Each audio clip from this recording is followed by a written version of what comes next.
Your Excellency, you have the floor. Thank you very much.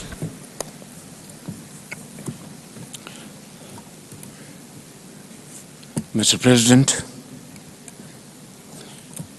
Excellencies, ladies and gentlemen, Assalamu alaikum, and a very good afternoon.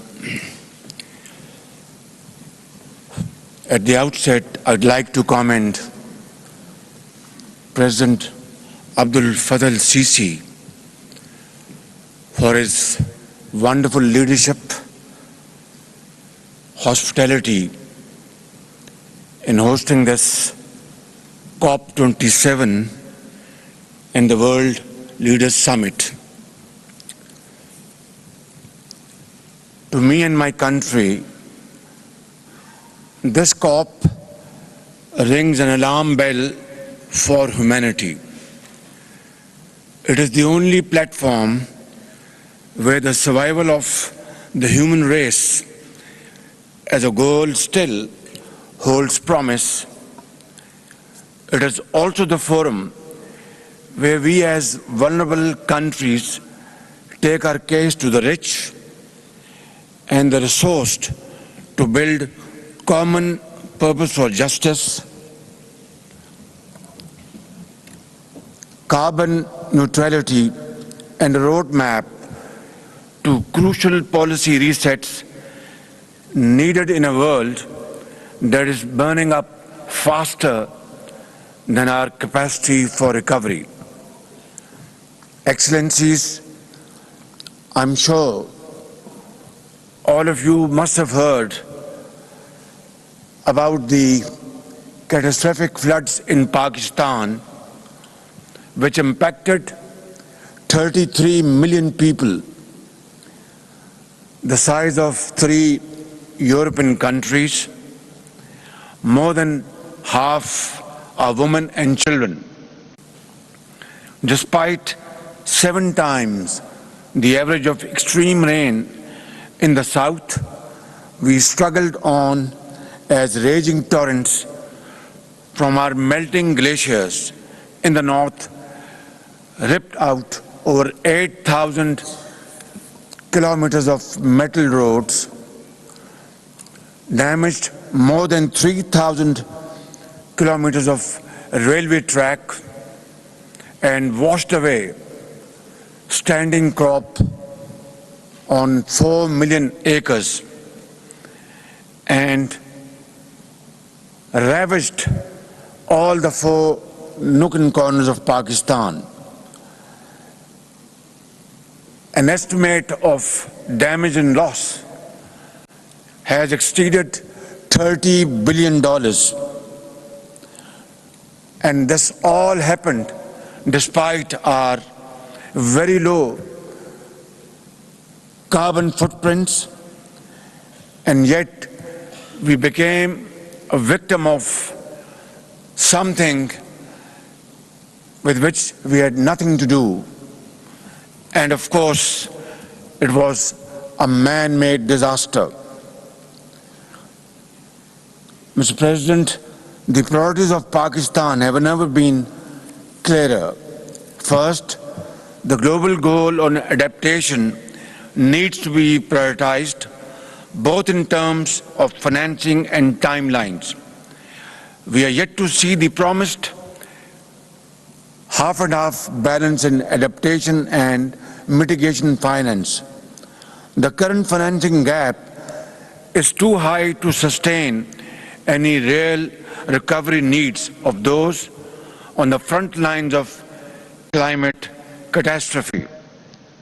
Second, loss and damage needs to be part of the core agenda of COP27 to meet the pressing humanitarian needs of those that are trapped in a crisis of public financing fueled by debt and yet have to fund climate disasters on their own. This is simply unjust and unfair, to say the least.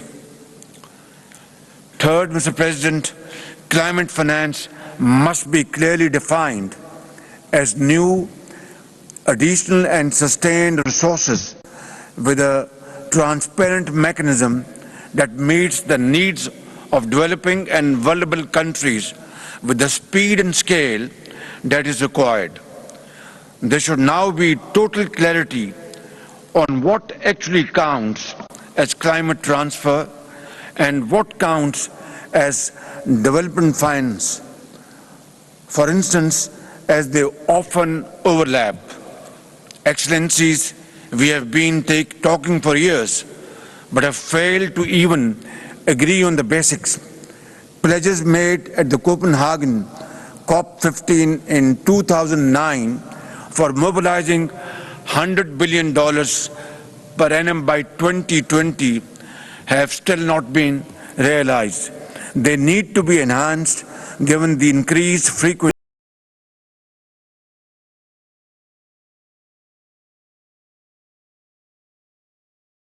index of all parties of the UNFCCC must be created under the auspices of the UN system. Projects from the most vulnerable countries on this index must get prioritized and speedy approvals for climate finance. And finally, mitigation ambition needs to be revived in a clear burden share formula. The promise of common but differentiated responsibilities must be respected as we race towards a much higher trajectory of warming than defined in the Paris Agreement. Pakistan's 2030 ambition in the indices are already higher than many countries, but we understand our responsibilities as we move towards a net zero plan once we recover.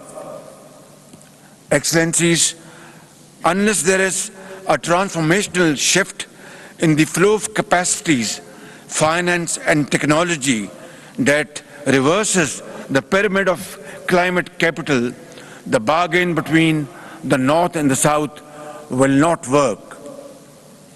I want to share something with you.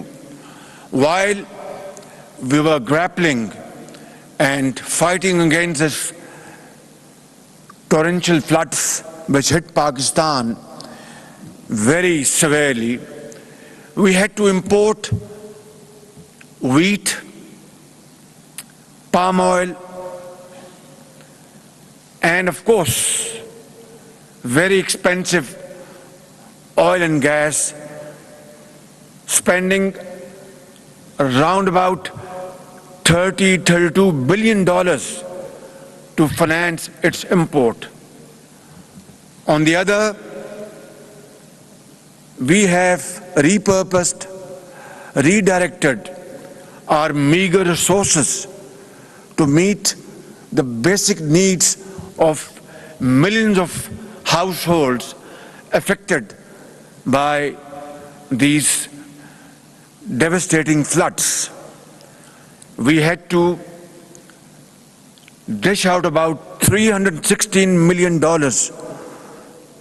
through a program by the name of Benazir Income Support Program to provide an amount of $113 per household to about 3 million households in flood-affected areas. And now, winter is setting in, and we need to provide shelter, homes, medical treatment, and food package to these millions of people in different provinces of Pakistan, for which we are spending billions of rupees from our own meager resources.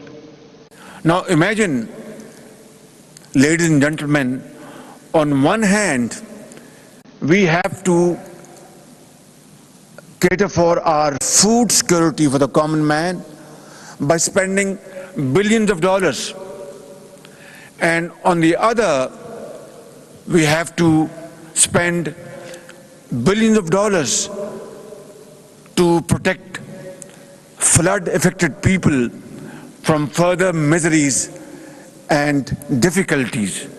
How on earth can one expect from us that we will undertake this gigantic task on our own?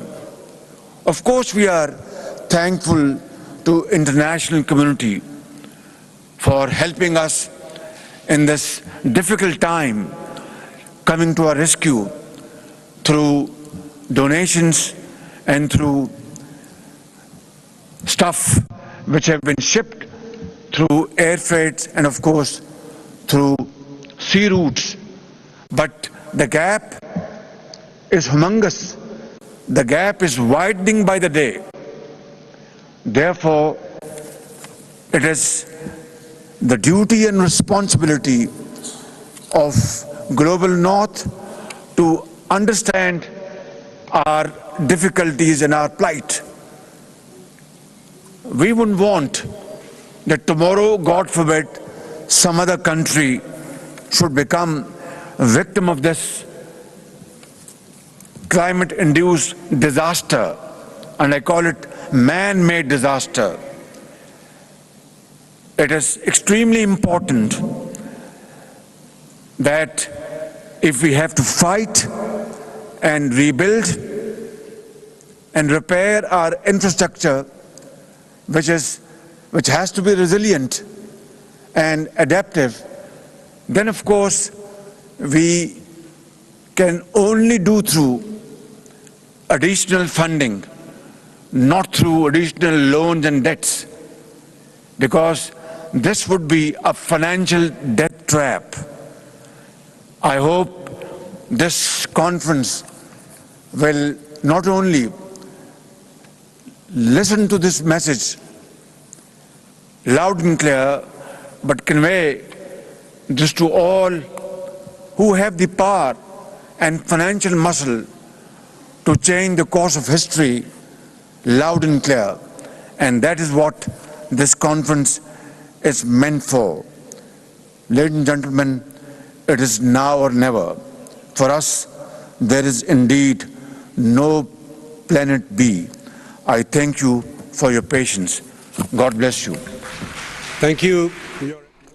वज़ीराअज़म Mohammad Shahbaz Sharif COP27 में पाकिस्तान का मौक़िफ़ पेश कर रहे थे। अपने खिताब में वज़ीराअज़म मोहम्मद शहबाज शरीफ ने कहा कि COP27 फोरम इंसानियत की आवाज़ बनकर उभरा है। उन्होंने मिस्र के सदर अब्दुल फतह अल सीसी को मुबारकबाद पेश की।